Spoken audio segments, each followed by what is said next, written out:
తమిళ high drama అసెంబ్లీకి చేరుకుంది. తలుపులు మూసి మరీ డ్రామా కొనసాగిస్తూ ఉన్నారు తమిళ తంబిలు. అసెంబ్లీలో హై డ్రామా కొనసాగుతోంది. సీక్రెట్ ఓటింగ్ ను స్పీకర్ తిరస్కరించడంతో సభ్యుల హెడ్ కౌంటింగ్ నడుస్తోంది. దీన్ని అడ్డుకునేందుకు ప్రయత్నిస్తున్నారు డీఎంకే సభ్యులు. మొత్తం 6 డివిజన్లలో లెక్కింపు జరగాల్సి ఉండగా మొదటి 3 పూర్తయ్యేసరికి డీఎంకే సభ్యులు అడ్డం తిరిగారు. సభను వాయిదా వేసి రహస్య ఓటింగ్కు వెళ్లాల్సిందేనంటూ పట్టుబట్టారు. ఎమ్మెల్యేలను బంధించి ఓటింగ్ జరుపుతున్నారని ఆరోపిస్తున్నారు డీఎంకే నేతలు. దీంతో తీవ్ర గందరగోళం నెలకొనడంతో కౌంటింగ్ ప్రక్రియ దాదాపు అరగంట పాటు నిలిచిపోయింది. సీఎం స్పీకర్ పోడియం చుట్టుముట్టిన డీఎంకే సభ్యులు వ్యతిరేక నినాదాలు చేస్తున్నారు. సీక్రెట్ బ్యాలెట్ కు పట్టుబడుతున్నారు. మరోవైపు మీడియా ఆడియోను కూడా స్పీకర్ కట్ చేయడంతో సభలో ఏం జరుగుతుందో బయట ప్రపంచానికి తెలియని పరిస్థితి కనబడుతోంది. మొత్తంగా ఏకపక్షంగా జరుగుతున్నటువంటి పరిస్థితి. పూర్తిగా తలుపులు మూసి మీడియా కూడా ఎలాంటి సమాచారం రాకుండా కాస్తో కూస్తో వస్తున్న ఆడియోను కూడా కట్ చేసి లోపల వ్యవహారం నడిపిస్తున్నటువంటి పరిస్థితి కనపడుతోంది.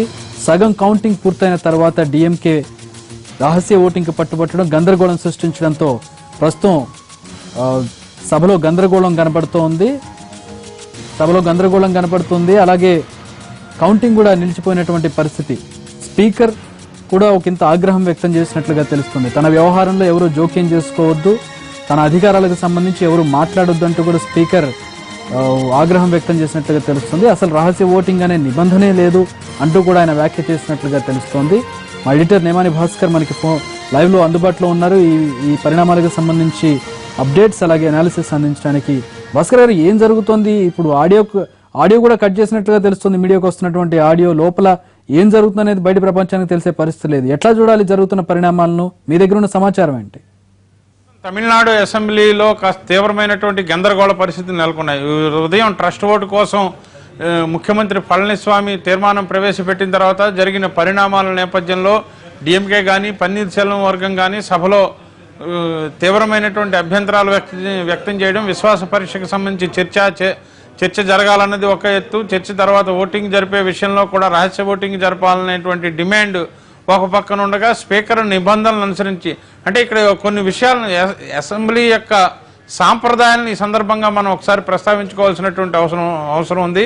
శాసనసభ సాంప్రదాయాల ప్రకారము విశ్వాస పరీక్ష జరుగుతున్న సందర్భంలో విశ్వాస పరీక్ష కోసం సభానాయకుడు తను ఈ సభ పట్ల విశ్వాసం, ఈ సభ తన పట్ల విశ్వాసం వ్యక్తం చేస్తోంది అనే తీర్మానం ప్రతిపాదించిన తర్వాత సాధారణంగా చర్చ ఉంటుంది. చర్చ తర్వాత ఓటింగ్ నిర్వహిస్తారు. అయితే ఈరోజు చర్చ జరిగేందుకు అవకాశం లేకపోవడంతో నేరుగా ఓటింగ్ నిర్వహించారు. ఓటింగ్ నిర్వహించే ముందు శాసనసభ సాంప్రదాయాలు ఏ విధంగా ఉంటాయంటే, ఓటింగ్ నిర్వహించే ముందు ఒక 5 నిమిషాల సేపు ఒక బెల్ శాసనసభ ప్రాంగణంలో ఉన్నటువంటి బెల్ మోగిస్తారు. 5 నిమిషాల పాటు కంటిన్యూస్గా ఈ బెల్ మోగిన సందర్భంలో బయట లాబీలో ఉన్నటువంటి సభ్యులందరూ కూడా ఖచ్చితంగా సభ లోపలికి రావాల్సి ఉంటుంది. సభ్యులందరూ సభ లోపలికి వచ్చారు అనేటువంటిది ఒక విశ్వాసం శాసనసభ స్పీకర్కి కలిగిన తర్వాత ఖచ్చితంగా మొత్తం ద్వారాలన్నింటినీ మూసివేస్తారు.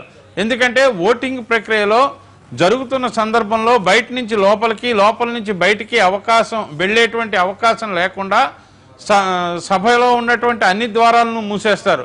అంతేకాని సభ ద్వారాలను మూసేయడం అనేటువంటిది ఇదేదో రాజ్యాంగ విరుద్ధంగానో లేకపోతే శాసనసభ వ్యవహారాలకు భిన్నంగానో జరుగుతున్నటువంటి ప్రచారం కానీ, అటువంటి వస్తున్నటువంటి వార్తలు కానీ అవి సరైనటువంటివి కావు.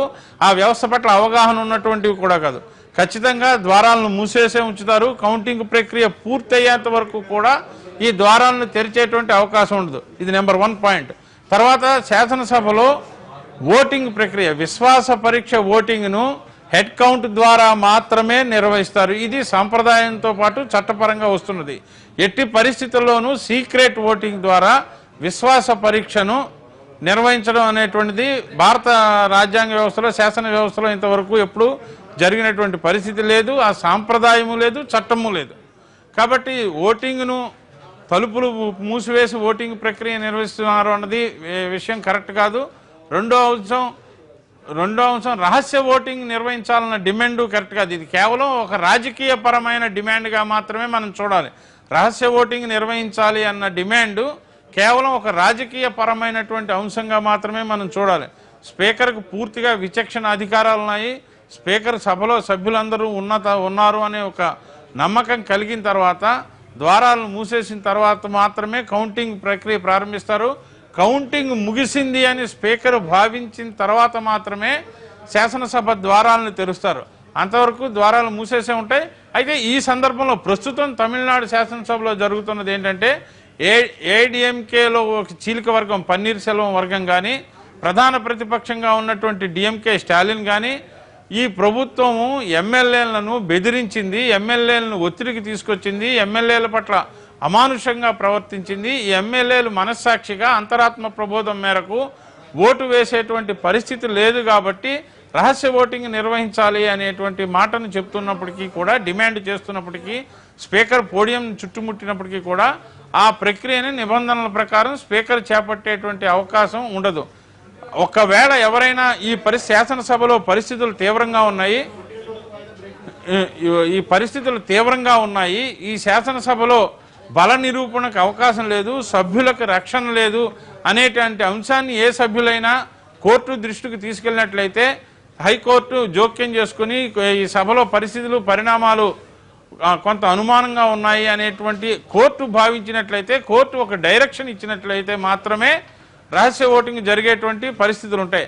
అటువంటి అంతవరకు కూడా స్పీకర్ నిర్ణయం మేరకు, స్పీకర్ విచక్షణాధికారం మేరకే జరుగుతుంది. అయితే ఇప్పుడు కొద్దిసేపటి క్రితం మనకు అందినటువంటి సమాచారం మేరకు సభలో తీవ్ర స్థాయిలో గందరగోళం నెలకొనడం, స్పీకర్ పోడియాన్ని చుట్టుముట్టడం, స్పీకర్ కుర్చీ వైపుకు డిఎంకే సభ్యులు దూసుకెళ్లిన నేపథ్యంలో సభను మధ్యాహ్నం 1 గంట వరకు వాయిదా వేసినట్లుగా మనకు ఉన్నటువంటి సమాచారం. సభ తిరిగి సమావేశమైన తర్వాత కూడా ఓటింగ్ ప్రక్రియ మాత్రము ముందుగా ఇప్పుడు మనం చెప్పుకున్నట్లుగానే జరుగు తీరుతుంది తప్ప రహస్య ఓటింగ్ అనేది ఉండదు. ఒక్క నిమిషం నేమని గారు, రాఘవేంద్ర దగ్గరికి వెళ్దాం. తమిళనాడు అసెంబ్లీ దగ్గర రాఘవేంద్ర ఉన్నారు. అక్కడ పరిస్థితి ఉద్రిక్తంగా మారినట్లుగా తెలుస్తుంది. అసెంబ్లీలో సభ కూడా వాయిదా పడినట్లుగా తెలుస్తోంది. బల్లలు విరగొట్టడం, స్పీకర్ను ఘెరావ్ చేయడం లాంటి తీవ్ర పరిణామాలు చోటు చేసుకున్నట్లుగా తెలుస్తుంది. రాఘవేంద్ర, అసలు ఏం జరిగింది సభలో? బయటకి సమాచారం ఏమన్నా తెలిసిందా? లోపల బల్లలు విరగొట్టడం, స్పీకర్ను ఘెరావ్ చేయడం, నినాదాలు చేయడం లాంటి ఎక్స్ట్రీమ్ పరిస్థితులు చోటు చేసుకున్నట్లుగా తెలుస్తుంది. ఏంటి వివరాలు? అక్కడ ఎట్లా ఉంది పరిస్థితి?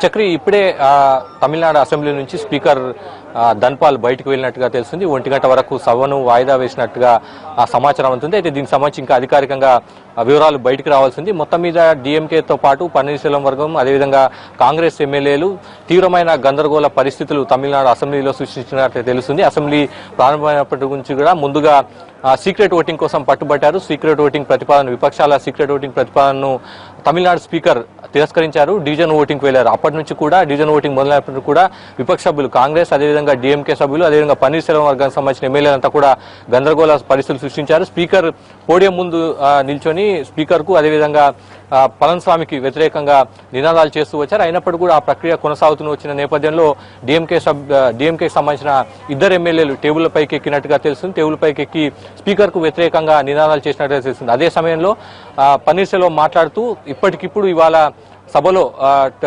విశ్వాస పరీక్ష అవసరం లేదు, ఎమ్మెల్యేలంతా కూడా ఆ నియోజకవర్గాలకు వెళ్లి ప్రజల అభిప్రాయాలు తెలుసుకున్న తర్వాతనే విశ్వాస పరీక్ష పెట్టాలన్న డిమాండ్ను సభలో పన్నీర్సెల్వం ఉంచినట్టుగా తెలుస్తుంది. ఆ తర్వాత స్టాలిన్ కూడా మాట్లాడుతూ ఇప్పటికిప్పుడు ఇవాళ విశ్వాస పరీక్ష అవసరం లేదు, గవర్నర్ 15 రోజుల సమయం ఇచ్చారు కాబట్టి తర్వాత పెట్టుకోవచ్చు, ఈ రోజు మాత్రం విశ్వాస పరీక్ష వద్దన్న డిమాండ్ కూడా స్టాలిన్ వినిపించినట్టుగా తెలుస్తుంది.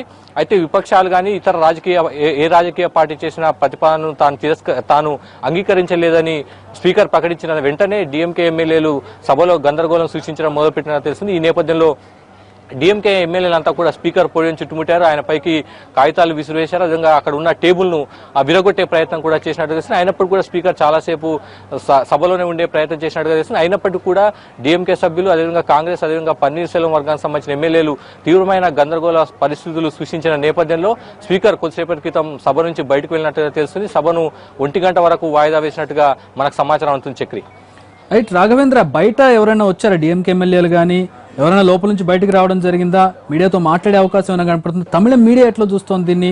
లోపల జరుగుతున్నటువంటి పరిణామాలు తమిళ మీడియాకి ఏమైనా తెలుస్తూ ఉన్నాయా? అలాగే గవర్నమెంట్కి అనుకూల మీడియా కూడా ఉంది, జయటీవీ ఉంది, ఇట్లాంటి ఛానల్స్కి ఏమైనా వివరాలు తెలుస్తూ ఉన్నాయా? అక్కడ పరిస్థితి ఎట్లా ఉంది? బయటకు ఎవరైనా వచ్చి మాట్లాడే అవకాశం ఉందా?